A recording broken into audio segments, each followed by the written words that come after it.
মুখ্যমন্ত্ৰী ডেভেলপমেণ্টক মই সমৰ্থন কৰিছোঁ। মই দেখিছোঁ যে গালি পাৰি কেনে লাভ নাই আৰু গালি লাভ নাই মানে কি গালি যিটো পাৰিছোঁ এইটো মিথ্যা গালি পাৰি কেনে কি লাভ আছে আৰু সঁচা কথাই ক'ব লাগিব। তোমাক মই বেয়া পাওঁ, তোমাক আগতে মিছা গালি পাৰিছিলোঁ, দলৰ কাৰণে গালি পাৰিব লগা হৈছে। লগাই মানে কি আমাৰ কিছুমান ডিভাইচ থাকে, ডিভাইচ আমাৰ যিখিনি MLA আছে আজিকালি চাব যে MLA বিলাকক ইমান মই এনেকুৱা কোৱা নাই যে মই এগেইনষ্ট কৰিছোঁ বুলি এনেকুৱা কোৱা নাই, কিন্তু আপুনি চাব কংগ্ৰেছ দলৰ ভিতৰত কোনো এনেকুৱা মানে 4 পইণ্টত আহি কেনে যে কিবা এগ্ৰেছিভলি কিবা কথা কোৱা নাই। যোৱা বিধানসভাত আমি দেখিব পৰা নাই আৰু এতিয়া দেখিব পৰা নাই। এইটো কাৰণে মই ভাবোঁ যে মুখ্যমন্ত্ৰী যিটো ডেভেলপমেণ্ট কৰিছে এইটো আমি অস্বীকাৰ কৰিব নোৱাৰি। একেলগে 1000খন দলং, একেলগে ফ্লাইঅভাৰ, একেলগে 40-50 কোটিকে এটা সমষ্টিত অৰুণোদয় প্ৰায় 37 লাখ মানুহ অৰুণোদয়, ৰেচন কাৰ্ড, এই যিটো এটা পৰিৱেশ সৃষ্টি কৰিলে, নিযুত মইনা আদি কৰি যিটো এটা পৰিৱেশ সৃষ্টি কৰিলে, মই ভাবোঁ অসমৰ ইতিহাসত he is the chief minister. তেওঁ একমাত্ৰ চিফ মিনিষ্টাৰ যিজনে এনেকুৱা কাম কৰিছে। কাৰণ বিৰোধিতা কৰাৰ কাৰণে কিবা বিৰোধিতা কৰি কিনে লাভ আছে নেকি? যে তুমি বিৰোধিতা কৰিবা, তুমি এইটো ডিভাইজত মুখ্যমন্ত্ৰীক গালি পাৰিব লাগিব। গালি কিয় পাৰিম বাৰু? এজন মানুহে যদি ভাল কাম কৰে তো খালি গালি পাৰিব লাগিব, কোনো কথা আছে নেকি? ভাল কাম কৰিলে গালি পাৰিব লাগিব।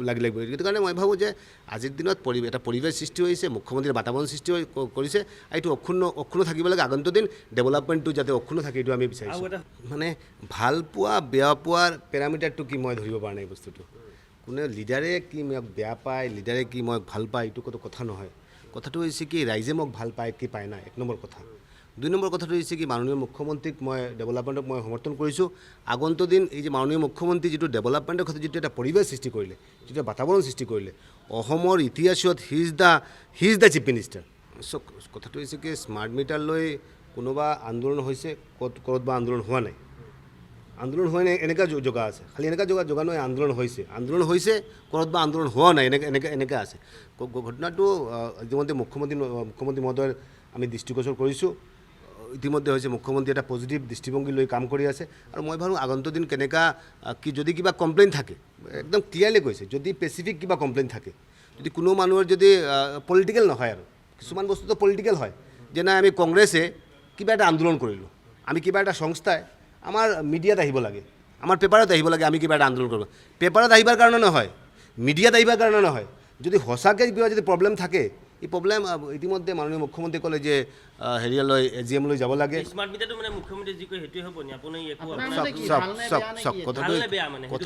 কথাটো হৈছে কি যে আপুনি এটা কথা কৈছে যে মুখ্যমন্ত্ৰীৰ মতে হ'ব নেকি, এই কথাটো আপুনি উদ্ধ কৰিব লাগে। কিয়? He is the chief minister. Chief minister মতে নহ'ব কি আমাৰ মতে হ'ব নেকি?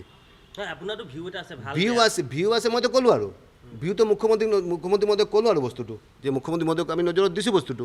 ইতিমধ্যে মুখ্যমন্ত্ৰী ডাঙৰীয়াই ক'লে আৰু যে গোটেইকেইটা ৰিপৰ্টাৰৰ ঘৰত এটা মেনুৱেল মিটাৰ লগাই দিব লাগে। আমাৰ ঘৰত এটা মেনুৱেল মিটাৰ লগাইছে আৰু ক'ৰবাত যদি এনেকুৱা থাকে যদি প্ৰত্যেকজন মানুহৰ ঘৰত মেনুৱেল মিটাৰ লগাই দিব বুলি কৈছে। আৰু সেইটো কাৰণে যিজন মানুহে এনেকুৱা পজিটিভলি কথাবিলাক কৈ আছে আৰু মই সদায় নিগেটিভলি কৈ কিনে কি লাভ আছে আৰু মুখ্যমন্ত্ৰীয়ে ক'লে হ'ব নেকি? মুখ্যমন্ত্ৰীয়ে ক'লে হ'ব। মুখ্যমন্ত্ৰী যিটো বিচাৰিব, মই ভাবোঁ মুখ্যমন্ত্ৰী যেতিয়া পজিটিভলি কাম কৰিব, তেওঁৰ পজিটিভ কামখিনি আমাৰ সমৰ্থন কৰা আমাৰ দায়িত্ব কৰ্তব্য। মই মেম্বাৰ হোৱা নাই এইটোতো সঁচাই কথা আৰু এইটো মিছা ক'ম নেকি? মই মেম্বাৰ হৈছোঁ, মই মেম্বাৰ হোৱা নাই। আমাৰ টেকনিকেল কিছু কথা আছে, আমাৰ দিনকাল আছে, আমাৰ সময় আছে, আমাৰ অমৃত যুগ, মহেন্দ্ৰ যুগ, এইবিলাক যুগ আছে। আমি গোটেই চাই মেলি আমি আগন্তুক সিদ্ধান্ত এতিয়া পূজাৰ সময় আৰু পূজাৰ বতৰ চলি আছে আৰু বিশেষকৈ অটল বিহাৰী বাজপেয়ীয়ে এটা কথা কৈছিল, হিন্দু তন মন, হিন্দু জীৱন, ৰগ ৰগ হিন্দু মেৰা পৰিচয়। তো কথাটো হৈছে কি এতিয়া সনাতন ধৰ্ম, সনাতনৰ এটা বাতাবৰণ সৃষ্টি হৈ আছে, পূজাৰ ছিজন চলি আছে।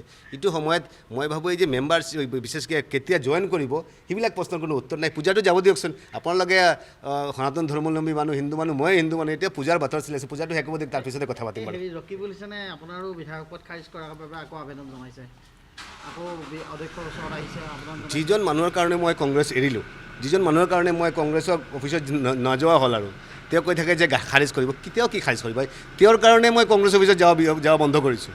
তেওঁৰ কাৰণে কংগ্ৰেছৰ প্ৰায় 50% মানুহে কংগ্ৰেছক বেয়া পায়। যিজন মানুহ কি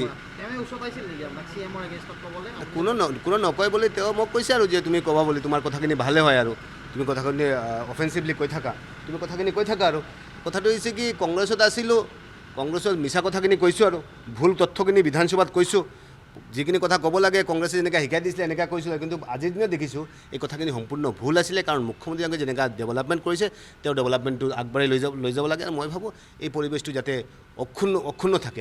আৰু মই এটা বস্তু ক'ব বিচাৰিছিলোঁ যে বৰ্তমানৰ যিটো পৰিৱেশ সৃষ্টি হৈছে, যিটো বাতাবৰণ সৃষ্টি হৈছে, মই ভাবোঁ যে এই বাতাবৰণটো কেনেকৈ এটা সুদৃঢ় ভাল এটা বাতাবৰণ সৃষ্টি কৰিব পাৰি মুখ্যমন্ত্ৰী ডাঙৰীয়াৰ নেতৃত্বতে, এনেকৈ আমি আগবাঢ়ি যাম বাৰু আগন্তুক দিনত।